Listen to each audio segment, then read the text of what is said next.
Chapter 8. Alikara. So his name is D, I whispered softly to myself. I had been reading about the person who had attacked me. She is working as a mercenary and has killed 6 dozen people. Has no record at all before 6 years ago and is a wanted person in almost every major territory in magic. I read the facts on her out loud. What kind of life had this girl led before this? Had some traumatic event drove her to this lifestyle? I wonder what happened. I looked around the library and the Peacekeeper headquarters. It felt like a modern local library and was very clean and put together, almost sterile. A few rows of shelves surrounded 3 large square tables like the one I was sitting at. Which is probably just a psycho. I lean towards that theory myself. I turned around to face the person who found myself looking in what seemed to be a backwards mirror. Then I realized this girl was likely Elizabeth. She was a little over 5 feet tall and had blue-gray eyes and blonde hair. People aren't usually born killers, I told her, unfazed by the resemblance she bore to me. There's always more to everyone's story than what we see. Where did you get that from? A fortune cookie? The girl sat next to me at the table. She gestured to the book I was looking at. What you doing? She asked, a light accent slipping through the Stephanie's oddly average sounding. She didn't sound as she was plucked from the late 1800s like some of the others I had met.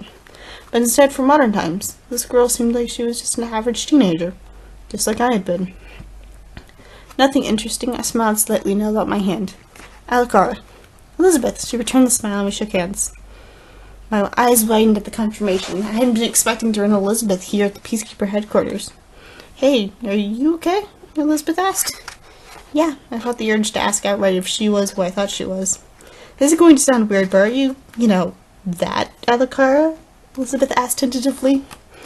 Took a quick intake of breath and nodded. I think it's safe to say I'm the only Alikara this side of the Pacific. I joked. Elizabeth let out a high-pitched squeal and hugged me. Can't breathe.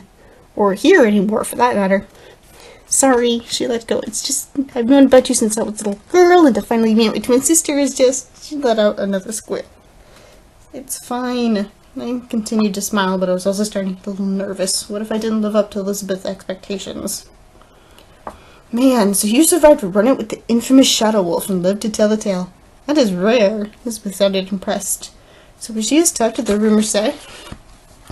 I'm not sure. I didn't even see her, I admitted. Marcus started explaining what happened on the way here, but it didn't make any sense to me. Yeah, Marcus gets real technical with the stuff. Want the short version of the long and boring explanation? We've all been storing energy since we were born. That energy wanted out. And for me, that translated into a giant phoenix coming out of the ground and exploding. Nice, Elizabeth laughed. Wish I could have seen it. Now, if only I could control it. My tone was quiet and sober. But you must be having a rough week. I heard this is all new to you. I'm still adjusting. I nodded. Still, not many come out of a big crop like that with injuries. I'm scared. I'm sure that's normal. I can tell that people are expecting a lot from me. What if I can't be what they expect? I know that feeling. Don't worry about it, Elizabeth told me. I guess as she was trying to cheer me up. Yesterday I woke up with no knowledge of any of this. Didn't know about you, or magic, or demons. I sighed. About you. Me? I was raised by an old family friend. He never hid anything from me. I looked towards the ceiling. I call him Uncle, but the Peacekeepers call him Captain. Elizabeth sighed. I'm not allowed to leave without at least 2 guards, and he's way too protective sometimes. That explains what she was doing here of all places. If the captain raised her, then of course she would be in the Peacekeeper headquarters a lot.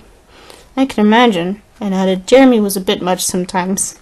But he wasn't the boss of what seemed to me like an elite group of guards. You have no idea, Elizabeth stated. Her eyes seemed to sparkle for a moment. I have an idea, though. You just got here, right? I'll give you the grand tour, and then I'll introduce you to the girls. Elizabeth clapped her hands like a cheerleader prepping for a game. Wait a minute, I didn't say yes! I nearly shouted as Elizabeth grabbed the back of my shirt and started dragging me through the building. I noticed the light purple carpet on the ground with dark blue trimming surrounded by hardwood flooring. Since the Peacekeepers were founded only about 20 years ago or so, this place is all modern and stuff. Elizabeth exclaimed, way too happy. Up that staircase is the dorms, the left for the boys and the right is the girls. And since almost everyone is having some downtime, you get to meet everyone. Don't I get a say in this? I asked. Nope.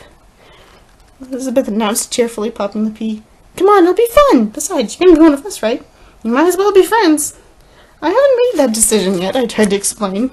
Elizabeth started humming. I was still being dragged behind her. Hey there, what are you doing? The passing peacekeeper asked as he looked between the two of us. Girl time, none of your concern. Elizabeth playfully stuck her tongue out at him. I gave him a panicked look. Help me. I am not getting involved. He held up his hands and continued to walk away. They're friendly. Don't worry about it. Elizabeth still had that tone of overexcitedness that I just did not know what to do with. Can you at least let go of me now? I asked, looking pointedly at her hand. Oh, sorry about that. Elizabeth finally released my shirt. Thank you. Do not mind Elle too much. A voice coming from the top of the left staircase. She just gets a little carried away. I do not. Elizabeth turned to face him and gave a playful glare. And when were you going to tell me Alicora was here? And there was no longer a threat to her safety. The man walked down the staircase and stepped in front of Elizabeth and patted her head gently. Besides, I told you that you were getting a surprise in a few days, didn't I? I'm not a little girl anymore, Uncle. Elizabeth put her hands on her hips. Besides, perhaps you will always be my little one. Elizabeth rolled her eyes at the pet name and proceeded to lead me up the staircase to the right. She knocked on a door with a brown paint and a brass doorknob. Fern! Guess who I just met? Elizabeth, what have I told you about the coffee? The voice from behind the door sounded teasingly annoyed. I don't drink coffee, you know that. Silly Fern. She teased through the door, giggling like a child. Don't mind her, she whispered to me. You're going to have your hands full with that one. The girl opened the door and gave me a sympathetic smile. My name is Fernisa, but you can call me Fern. She held out her hands and I shook it. Fern looked to be in her mid-20s, had dark brown hair reminiscent of mud, light hazel eyes, and a light tan. She was wearing dirt brown leather gloves and what appeared to be an uniform. A purple dress with light blue around the hem and sleeves. Alicora, I introduced myself as I shook her hand.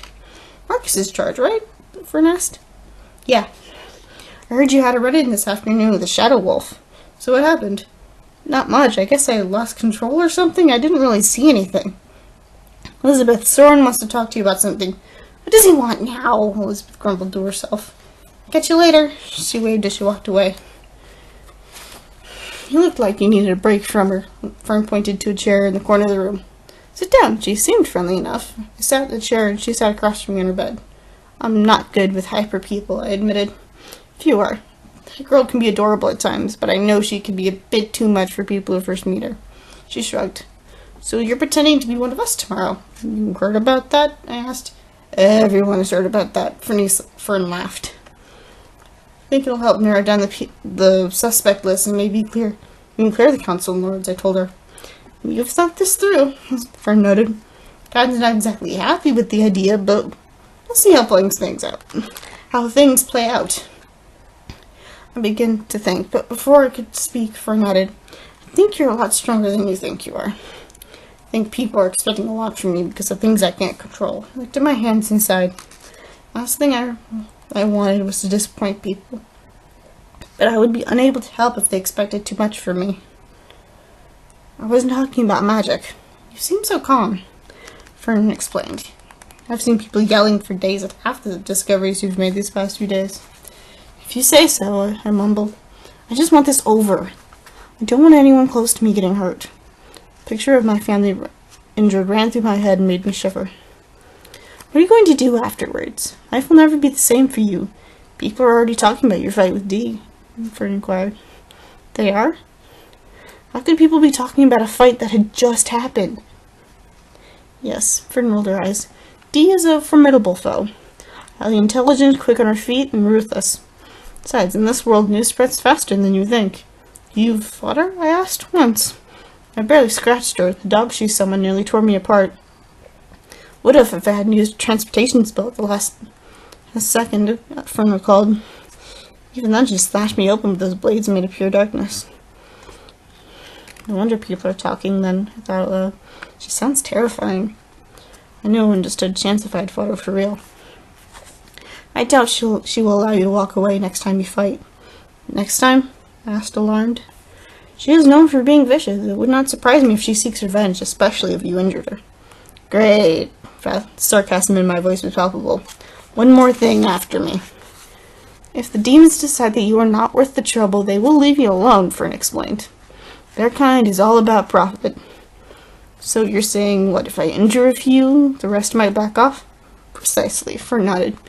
But I would not recommend trying until you know how to use your powers. Thank you, I'll think about that. May the ancestors guide you in the days to come, Fern smiled.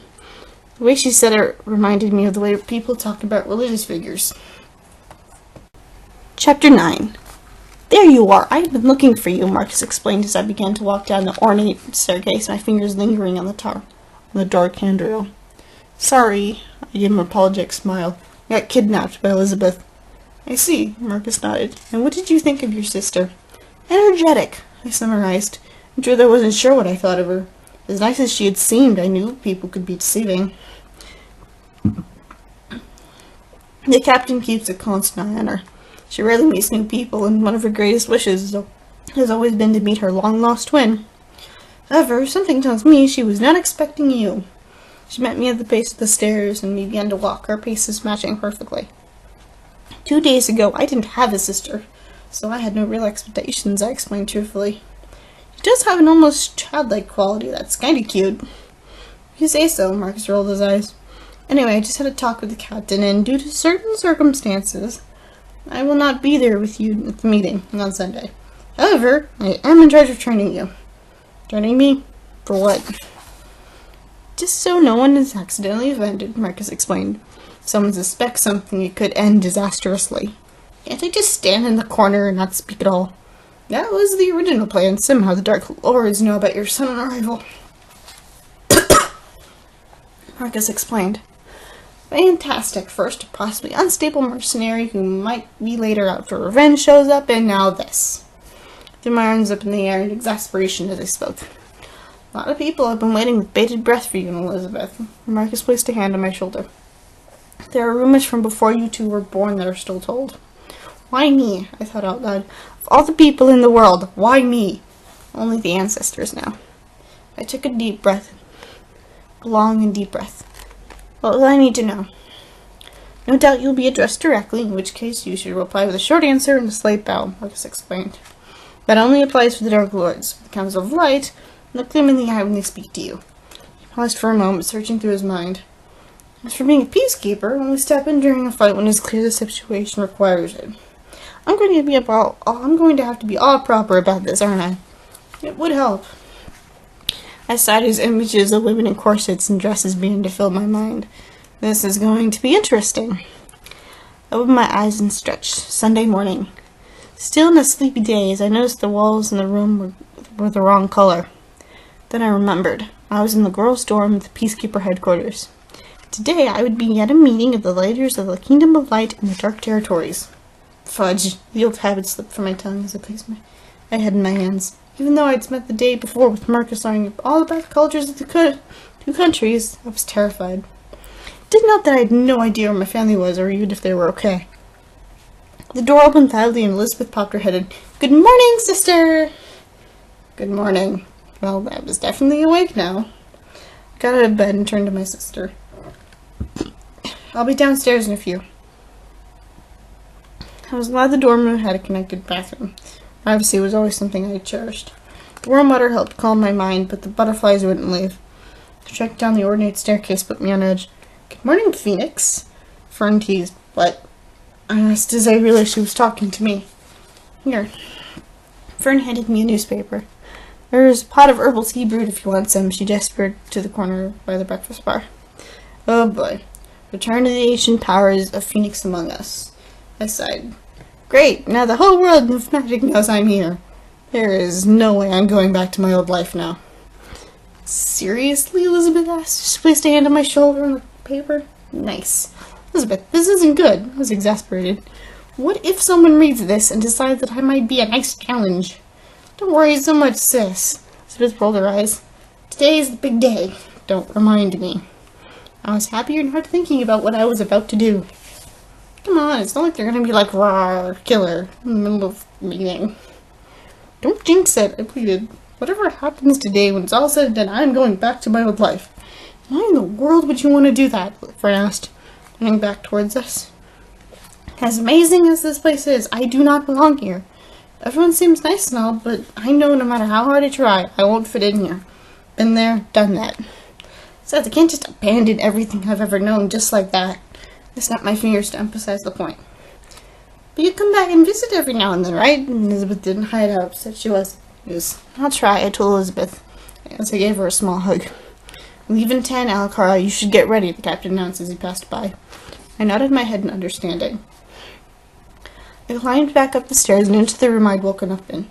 Closed the white door that matched the walls around it. I opened the closet and pulled out a peacekeeper uniform, the only thing hanging up.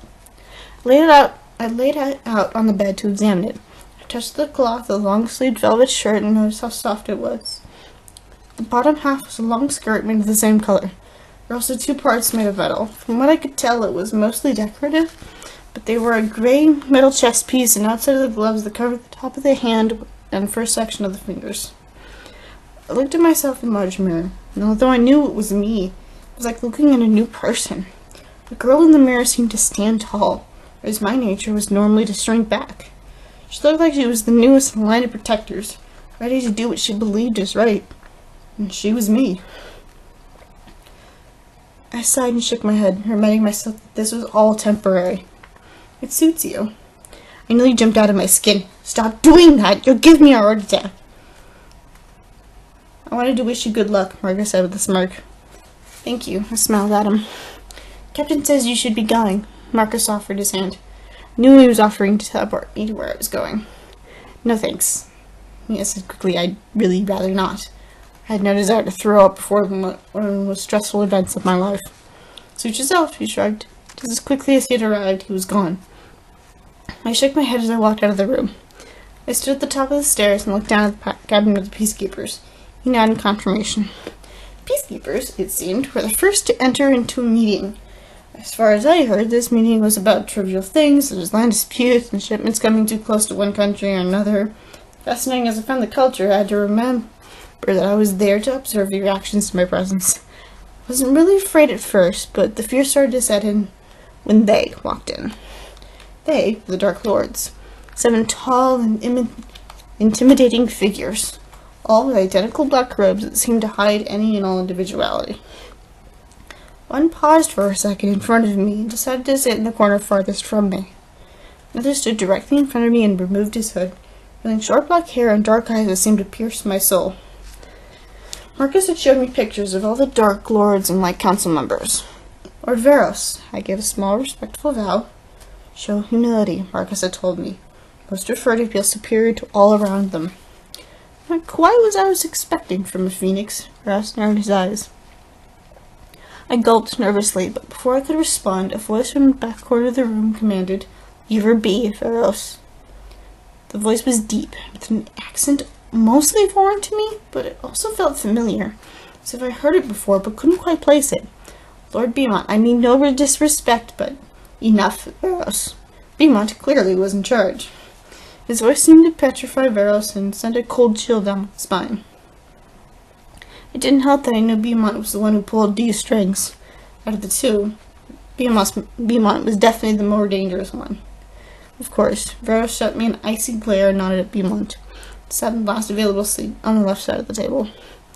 I clenched my fist and hit it in the long skirt. I had to fight to control my expression. Fear is good, but relax. Not what any of them say or do not lose your composure. Marcus's voice again ran through my head. Veros appeared to fit the bill that I had been hoping to find when I thought of my plan. Someone with a clear distaste for me. Someone who, for some unknown reason, hated in my guts enough to want me dead. And if it weren't for Beaumont kept him in line, Veros would have kept harassing me. I had absolutely no doubt of that. The Light Council decided on that moment to walk in. There were 6 of them. 2 women, 4 men, and just like the Dark Lords, they all wore identical robes, except the Light Councils were a pale yellow. They stayed on the right side of the hall, leaving the middle seat deliberately open for the Queen. The air seemed thick, like a heavy cloud hovering over the 2 parties. The faces I could see had identical expressions of contempt and distress. It was clear why the peacekeepers were needed. If left to our own devices, 2 sides would no doubt start a war. Some of the tension eased when the queen strolled in, pale blue dress flowing in behind her. Out of the 14, Queen Celos was the oldest and the friendliest. She had this energy that seemed to soften like Count Scylla, made the Dark Lord's expression change till something less than bordering on near murder. Her soft smile at the gathering was not returned, but it was also not received with disgust like one would expect based on the meeting so far. I understood now why Marcus had said that Queen Celos had an immediate effect on everyone she had met. Beaumont, the queen's voice was casual when addressing the dangerous man in the corner. Why don't you start us off today? I heard you had some news for us. Thank you, your majesty. He gave a slight nod and continued to the others. Ladies and gentlemen, as sure as I am that we would all like to argue over shipments and boundaries as per usual, the reason we are here today is to correct a problem amongst our own. Lord Beaumont stood as he spoke and started to circle the table, pausing briefly behind Veros. A warning. Beaumont, you know it's not our place to punish everyone, even our own. You know this. But I'm sure that you'll agree the severity of the crime will allow such measures, Beaumont retorted. And what about the killer in your pocket? Please consider this. What is more dangerous, a known factor or a demon? Demons, Beaumont. Surely you don't believe that someone in this room is working with demons. The younger of the two female counselors spoke in disbelief. If I did not have proof, I would not suggest it. Beaumont stopped in front of the table. His features were easy for me to identify now. His hair was clean and light brown, his skin an odd pale color as if he never saw sunlight, and his eyes were a piercing green. Something in his face seemed familiar, as if I had seen it before. Oh, this we have to hear. I blinked, wondering how I had gotten so lucky with this. Beaumont was pretty much going to tell me who was after me. Lord Beaumont, please, I am only doing it for the good of our people. For us, his terrified cries made very clear who had hired the demons.